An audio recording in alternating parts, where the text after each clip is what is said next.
Crecimiento microbiano, asignatura Reactores Bioquímicos, sesión del 29 de mayo de 2020. El material compartido en este registro corresponde a la clase del viernes 29 de mayo del presente año con un trabajo de edición que permite ajustar el contenido a 20 minutos. El curso consta de sesiones sincrónicas con docencia directa mediante clase magistral, además de sesiones sincrónicas y asincrónicas destinadas a la resolución de problemas de cálculo y sesiones de trabajo bajo la modalidad del aula invertida. La asignatura es evaluada mediante 3 pruebas de desarrollo y en su parte práctica mediante 2 talleres de cálculo y 2 trabajos de seminario. La asignatura está implementada en campus virtual, a partir del cual el estudiante puede acceder a las sesiones directas con el docente y puede acceder también a sesiones anteriores que son grabadas y registradas durante todo el semestre. La asignatura emplea la herramienta Submeeting para videoconferencia y campus virtual institucional como plataforma de aprendizaje. La asignatura es dictada en forma conjunta para estudiantes de las carreras Ingeniería Civil Ambiental, Ingeniería Civil en Biotecnología e Ingeniería Civil Industrial mención Bioprocesos, con un total de 31 estudiantes inscritos en el actual semestre. Está organizada en 4 horas cronológicas definidas como sesión intraaula a la semana, además de 6 horas extra aula y 6 créditos transferibles asignados. A partir del programa podemos verificar que se trata de un curso de formación especializada cuyo propósito es introducir al estudiante en los conceptos de las reacciones bioquímicas y su aplicación en los procesos productivos. Contribuye al desarrollo de las competencias aprendizaje autónomo y trabajo en equipo, además de competencias de titulación relacionadas con la selección y diseño de equipamientos relacionados con esta disciplina. La asignatura tiene un total de 5 resultados de aprendizaje. La presente sesión contribuye al primero de ellos, identificar tipos de cinética, de crecimiento microbiano y enzimático, y en particular es un contenido que se incluye dentro de la primera unidad. Te invito a ver el siguiente material. Ahora, es fundamental poder medir el valor que en el tiempo va teniendo este importante parámetro de monitoreo de un bioproceso. Y ahí existían varias técnicas que estaban disponibles y creo que están bien descritas en las diapositivas. Hablamos de la técnica del recuento en placa, ¿ya? Que la describíamos relativamente simple en la medida que requería solo de un microscopio y de una cámara con celdas marcadas en la cual uno deposita la muestra y directamente, gracias al microscopio, uno identifica la célula y la cuenta. Y con un marcador en mano, para poder agilizar y objetivizar el proceso, uno va presionando en un contador manual la cantidad de bichos que va identificando en cada cuadrante. Y luego saca un promedio por cuadrante y obtiene un número de microbio por ml de muestra incorporada. Eso en palabras muy, muy generales. Esa famosa cámara de Neubauer, y se acordarán de la microbiología del colegio si es que no han tenido ahora, ocupa simplemente es un portaobjeto que tiene un sector de la... O sea, Gonzalo, adelante, tu pregunta. Sí, era que ahí en este recuento de placas en el que se usa tubo de ensayo, al final el tubo de ensayo que se trabaja o que se utiliza, el que tenga una disolución similar a lo que queremos utilizar, No, no. o cuál se escoge para realizar el conteo ahí. Mira, en realidad no es que cada vez que se haga un recuento en placa, uno haga una serie de tubos de ensayos con distintas diluciones. Uno presumiendo la concentración celular que debería esperar en la muestra, uno ya tiene preconcebido el tubito con el cual va a trabajar, ¿ya? Que representa la dilución que tiene que emplear. La dilución tiene el siguiente objetivo, Gonzalo. Si tú tienes una dilución muy baja y por tanto agregas una muestra muy concentrada en tu placa, tú no vas a distinguir unidades, sino que vas a distinguir a lo mejor un único manchón, porque las células están tan próximas entre sí que cuando crece un halo, se junta con el otro halo y vas a contabilizar 2 o 3 o 4. El fundamento es que lo que en el día cero tenía detrás de cada manchón que está en esta placa correspondía a una célula individual. ¿Ok? Porque después yo voy a contar cada uno de esos manchones, cada uno de esos más que halo, colonias visibles, suponiendo que detrás de cada colonia originalmente había una célula. Por tanto, uno informa, cuando lee esta placa, uno informa no números de microbios por ml que agregó, sino que número de colonia que cuenta por ml que agregó. Pero la lectura de fondo es que detrás de cada colonia había una célula. Gonzalo, ¿quedó como claro? Sí, gracias, profe. Oye, la ventaja de esto es que obviamente tú esperas crecimiento y por tanto estás contando células viables, células que están creciendo. Lo mismo pasa con el número más probable. Y presentábamos la sesión pasada otro grupo de técnicas que son un poquito más adecuadas cuando uno trabaja en proceso, en la medida que te entregan, si es que tú quieres, cantidades en gramos partido por litro. El peso seco se basa en que tú le quitas el agua a la muestra y te quedas con todo el sólido y supones que el sólido es biomasa. Vale la pregunta que a lo mejor están pensando ustedes. ¿Y qué pasa si al retirar el agua queda otro sólido? Bueno, lamentablemente en el peso seco tú la pesas, ¿ya? Y por más que retire el agua va a seguir estando presente. Y por más que ocupes un filtro, como lo muestra aquí el Maestro Kitasato, va a quedar retenida en el filtro y por tanto la va a contabilizar. Es una técnica que presenta esas dificultades. Y las otras técnicas están basadas en el uso de luz, ya sea porque absorbe, porque transmite o porque distorsiona el tránsito de luz con una angulación especial. Dependiendo cuál sea el fundamento que se emplee, aparece la absorbancia como una medida, la tramitancia, la dispersión, el ángulo de dispersión como una medida. Y eso da lugar a distintos nombres. El más conocido es la espectrofotometría, que se basa en la capacidad que tiene una luz de poder ser absorbida en la muestra.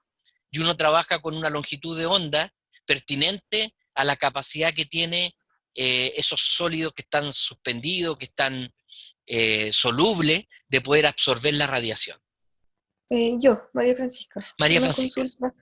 En cuanto a lo de la observancia de luz, es que nosotros cuando tuvimos que ver eso del sensor de biomasa, la ¿Ya? mayoría era de observancia. Ya. Pero esa es como la ideal para escala industrial, que tenga que ver con el uso de luz. Ya. Mira, a escala industrial, donde uno quiere hacer control, el fundamento básico del control es que el sensor te dé una respuesta lo más rápida posible. Si tu respuesta depende de horas o depende de días, tú vas a estar controlando lo que pasó el día anterior. Así que no, Claro. ojalá tengamos márgenes de minutos de respuesta. Eso es lo que te permite cualquiera de estas técnicas que están basadas en luz, ya sea una turbidimetría basada en la dispersión, enefelometría también basada en la dispersión, el espectrofotómetro basada en la absorbancia. Cualquiera de esas técnicas te entrega una respuesta inmediata. La industria más de volumen trabaja con infrarrojo o con espectrofotometría. Espero que eso haya respondido. Sí, gracias. Para poder convertir la lectura de luz a una lectura de masa en gramos partido por litro, empleamos una curva de calibrado. Ingresamos por el eje vertical mi lectura de absorbancia y leo en el eje horizontal la concentración que equivale. Y esa concentración es la que yo puedo trabajar en un posterior balance de masa y le informo como gramos partido por litro. Así que resumiendo la sesión anterior, hablamos de dos grupos de técnicas que están basadas en informar un número de microbios por ml, cuestión que es súper interesante desde el punto de vista de la investigación o de la microbiología. Técnicas que además me dan cuenta, como el recuento en placa y el número más probable, de la viabilidad celular, en contraposición con técnicas que son un poquito más rudas, un poquito más dirigidas al balance de masa, y en el caso de la nefelometría, turbidimetría o en general las de luz, te entregan una respuesta casi instantánea. Y son técnicas de aplicación industrial, respondiendo a la pregunta de la última compañera. Ya, estas técnicas tienen restricciones, los cuales limitan la aplicabilidad. En la tabla que habíamos colocado al comienzo, la última columna corresponde a observaciones en las cuales estas metodologías tienen complicaciones de ser aplicadas. Por ejemplo, y lo tiro como pregunta acá abajo, ¿qué pasa con células individuales, ¿ya? Perfecto, en un medio que tiene sólido suspendido? El sólido te distrae. El sólido te dificulta el conteo, por ejemplo, en el caso del recuento en celda. El sólido, que además puede ser filtrado, te dificulta la aplicación del peso seco. E incluso ese sólido podría tener absorbancia también de luz, y por tanto te aplica las técnicas basadas en dispersión o en absorción. ¿Qué hacer en esos casos? Complejo, complejo. ¿Qué pasa con las células individuales en un medio que tiene tinción, un colorante, por ejemplo? Pensemos que el producto de la fermentación es un biocolorante, o que el medio, por alguna razón, se me pasó de temperatura, caramelizó, y tengo una coloración que me afecta la absorbancia. ¿Cómo enfrento esos problemas? Células de hongo con crecimiento en hifa y micelio. Mira qué desafío más grande. Si yo rompo el micelio, voy a afectar el crecimiento. En consecuencia, todas aquellas técnicas que requieren medio homogéneo y que requieren, por tanto, que yo rompa el micelio, van a ir en desmedro también del cultivo. Bueno, la curva de crecimiento microbiano, en un formato batch, en un formato en el cual yo no lo intervengo, permite diferenciar en el tiempo las siguientes etapas cuando uno representa en rojo el crecimiento microbiano. Y aquí me tomo la libertad de hacer una analogía, voy a la siguiente, y tiene que ver con las dificultades de poder arrancar una carrera en la que se exige un trote regular cuando tú estás en frío. Lo más probable es que tu rendimiento sea bajo, o que a los pocos kilómetros, si es que llega al primer kilómetro, termine agarrotado, y el objetivo de llegar a la meta final no se cumpla. Ahora, ¿qué es lo que hacemos para poder reducir esta etapa en la cual nos estamos adaptando a este trote regular? Y eso lo sabe cualquier corredor especializado. Realiza un acondicionamiento, es decir, llega una hora antes a la zona de partida, trabaja los músculos, y seguramente los trabajó semanas antes y meses antes para poder preparar su metabolismo y su musculatura para enfrentar este desafío. Es que el inóculo es conveniente acondicionarlo o prepararlo antes de arrancar el cultivo. Si el inóculo no está preparado y lo saco del refrigerador y lo meto a mi medio de cultivo y le doy la temperatura y las condiciones de arranque, lo más probable es que el cultivo no arranque, o arranque en forma muy lenta, y yo tenga una fase inicial de latencia extremadamente prolongada. Identifica que tiene que expresar esta determinada enzima para romper el azúcar complejo y poder introducir ese azúcar al metabolismo, ¿ya? En los monómeros constituyentes. ¿Ya? Ese análisis del medio y de las dificultades para poder subsistir en el medio, es lo que sucede en la latencia. Si estamos adaptados, esta latencia es cortita. Luego que el bicho se adapta, viene una etapa de aumento de población, que en el mejor de los casos se verifica como un crecimiento exponencial. Va a crecer de esta forma en la medida que tenga sustrato disponible. Cuando el sustrato comienza a escasear, llega una etapa en la cual el crecimiento cesa y el microbio mantiene su población de forma estable, analizando qué tiene que hacer para seguir viviendo. En ese análisis deja de multiplicarse, obviamente, y es lo que le pasa a cualquiera de nosotros cuando llega a fin de mes sin plata. Cierto que uno va apretando el bolsillo cuando el recurso escasea. Lo mismo pasa en el metabolismo microbiano. Aquellas actividades que parecían lógicas y muy útiles cuando tenía mucho sustrato comienzan a ser sacrificadas en la medida que el sustrato va desapareciendo. Tal como en la química hablábamos del reactivo limitante, aquí del listado de sustratos vamos a identificar aquel con el cual yo quiero gobernar la reacción. Tomo esa decisión porque desde el punto de vista del control de proceso es lo más práctico. ¿Y cómo se logra? Haciéndolo limitante. Aquí no se trata del compuesto que está en menos cantidad. No, porque aquí las cantidades de cada compuesto en un medio de cultivo, se entiende, pueden ser diferentes. Y no es raro que sean diferentes. Cuando usted fabrica cualquier cosa, no se fabrica una silla, ¿cierto? En una silla tiene madera, tiene fierro y tiene perno. A lo mejor la silla tiene 4 pernos, parece que es poco, ¿eh? Y tiene, no sé, 2 kilos de madera, estoy exagerando. Ahora, no quiere decir que los pernos sean la limitante. Si yo tengo los 4 pernos, ya tengo satisfecho el requerimiento de perno, pero si en lugar de 2 kilos de madera tengo 1,8 kg, entro en crisis. No tengo la madera suficiente. Hago esa analogía porque el carbono es el elemento que se encuentra en mayor cantidad en los seres vivos, pero no necesariamente es el elemento que sobra, porque se encuentra en mayor cantidad. Y otro dato al margen que lo vamos a reforzar más adelante, no da lo mismo con que tú limites. Si tú limitas con carbono, es probable que tu despliegue metabólico sea distinto a limitar con nitrógeno o con azufre. Hay una relación entre la velocidad biológica de crecimiento, de consumo, de generación y la cantidad de sustrato presente. No tiene que llegar a cero para afectar esas velocidades. Ahora, indudable que la viabilidad no se puede sostener y vamos a tener células que en una etapa de decaimiento van a dejar de vivir y vamos a tener células oportunistas más fuertes que van a desplegar un trabajo enzimático a expensas de las que mueren y podemos conseguir un crecimiento críptico. Ahí hemos descrito las fases típicas de crecimiento. En términos productivos nos interesa movernos aquí, en la zona de crecimiento exponencial y en la zona estacionaria.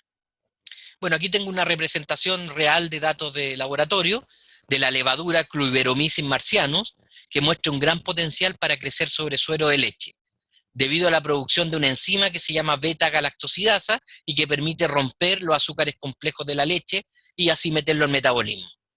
El crecimiento microbiano y el consumo de lactosa fueron monitoreados durante la fermentación y podemos ver que la curva de crecimiento real evidencia una etapa aletargada al comienzo de adaptación y luego el despliegue exponencial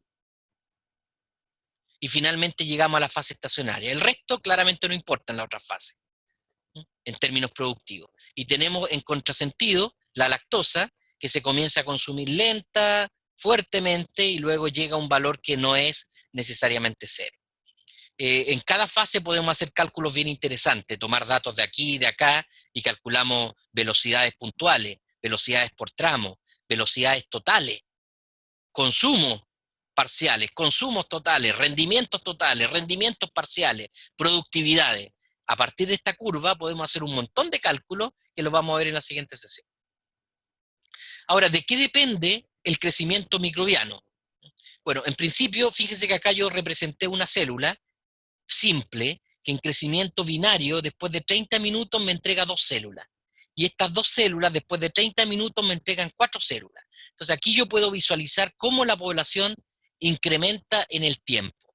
La tasa de aumento poblacional yo la mido a partir de la diferencia de células como incremento celular respecto al tiempo invertido en cada trabajo de duplicación. Y esto me permite estimar una tasa de crecimiento de esta población. Ahora la pregunta, ¿es esto un valor constante? Lo primero, démonos cuenta que existe una dependencia del número celular. Es decir, aquí yo tengo una hora. A partir de una célula, yo logré en esa hora tener 4 individuos. Si en otro caso yo estoy partiendo de 2 células, al cabo de los mismos 30 minutos, yo voy a obtener 4, y luego de los siguientes 30 minutos voy a tener 8. La velocidad con la cual la población se incrementa depende del número referencial inicial de microbios. Por otro lado, usando el mismo ejemplo, aquí yo tengo una hora y tengo 4 individuos. Sin embargo, aquí yo tengo una célula distinta que puede ser alargada, de otro color le coloqué acá, que ya en una hora solo tengo 2. Y para requerir llegar a 4, voy a invertir 2 horas. ¿Qué es lo que está pasando aquí? Básicamente otra célula. Aquí yo tengo, no sé, Escherichia coli, una bacteria, y aquí yo tengo Cluiberomyces lacti, una levadura. Entonces, claramente tengo género distinto, tengo especies distintas, reinos distintos. Sabemos que estas son eucariontes, estas son procariontes. Así que entendamos que por una cuestión intrínseca al microbio, vamos a tener un despliegue de crecimiento distinto. Y por otro lado, fíjense que aquí quise ejemplificar el mismo crecimiento original, las mismas células verdes, pero también me tomó más tiempo. Ahora, la diferencia que hay entre el primer caso y el último es un cambio, por ejemplo, en la temperatura ambiente, en la concentración de sustrato ambiental, en la cantidad de tóxicos productos en el ambiente. Es decir, las variables ambientales también influyen en la respuesta de crecimiento. Conclusión, la velocidad con que se incrementa la población también depende de una capacidad intrínseca del microbio, que está contenida en su material genético como información, es decir, hay una predisposición, pero también las condiciones ambientales logran una expresión de esa información distinta. En resumen, ya esta expresión tienen que haber trabajado con la ayudante ya, el crecimiento de la población se representa por una función de este estilo cuando uno la mira en minutos diferenciales de tiempo, en espacios diferenciales de tiempo, en donde la variación de la población celular depende de la población, por eso depende del X, por eso está el X, mientras más células yo tenga, más variación tengo, y depende de un montón de variables que están en la genética y en la expresión de la genética en función de las condiciones ambientales. Y aquí aparece un parámetro de proporción que se llama velocidad específica de crecimiento. ¿Sí? Espero que se... Sí, adelante. Bueno, igual ahí está claro que dice crecimiento bacteriano, pero quería como estar segura de que esto solo aplica a bacterias, en ningún caso como al crecimiento de un hongo o algo así. Qué buen detalle. Esto aplica tal cual para un crecimiento bajo un modelo de la fisión binaria o de la bipartición, en donde tengo una, aquí no hay sexo de por medio, no hay intercambio de genes, sino que tengo una que reproduce su mismo material y luego son dos iguales y la población se renueva. Y luego esas dos dan lugar a 4, el mismo dibujo anterior. ¿Ya? Esto aplica literalmente para ese tipo de reproducción, con más dificultades para otro tipo de reproducción. O sea, este modelo ya comienza a alejarse cuando hablamos de población humana, de células en tejido, de hongos. La levadura, dado la yemación, que también es un mecanismo ágil, se les permite incorporarla en esta forma de entender la manera de crecer. Pero buena observación, aplica principalmente a mecanismos de reproducción simple, insisto, este despliegue a tasa mu constante, ahí está la característica.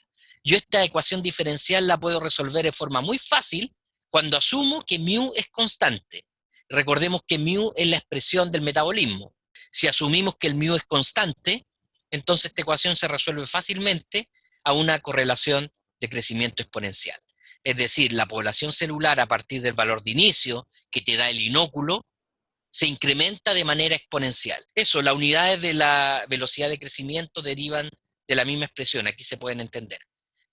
Tiene que haber consistencia dimensional.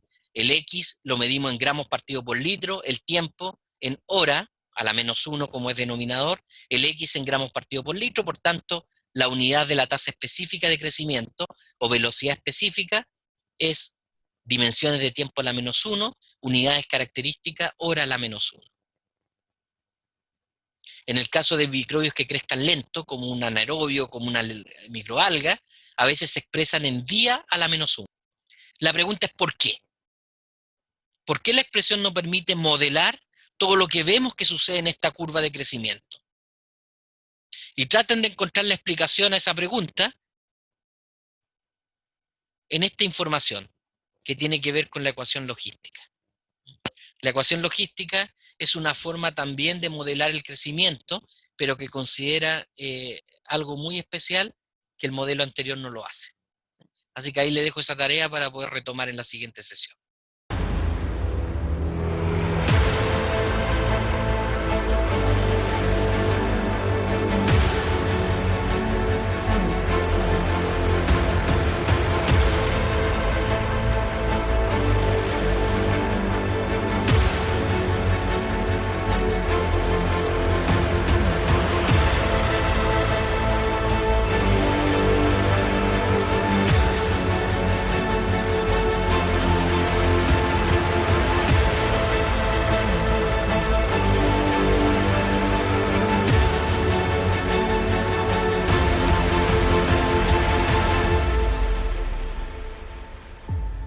Jamendo.com